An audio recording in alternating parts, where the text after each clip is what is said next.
We're really looking forward to hosting Scotsheep 2024. It's been a very challenging year, so it's going to be great to see all our compatriots getting out and kicking our tyres and having a bit of fun and a catch up with each other. My late father was asked if he would host it in 2019, just a couple of weeks before he tragically passed in the middle of lambing.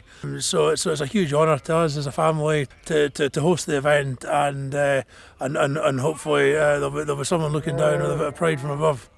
This spring was extremely challenging. I think hellish would be a great word for it. It's definitely up there in the worst ones in living memory for many farmers. The lambing, the calving, the sowing, just everything was impossible.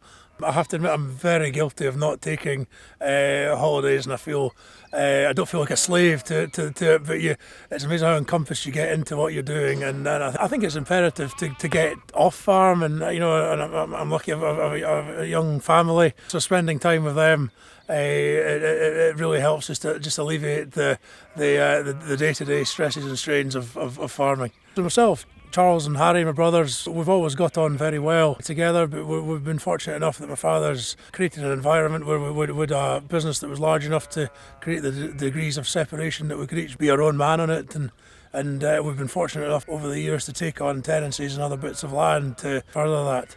My blood pressure wasn't quite bang on average. It was slightly high, but I think given the spring that we've had, and maybe the pressure that I've got for hosting the whole industry to kick my tyres has maybe raised it. But I'll do my bit to get it down. My last haircut would have been in January. As most who know me, I'm not very good at getting my hair cut, so Campbell's done a great job and tidying it up, and he's even made something like me look a little bit more presentable.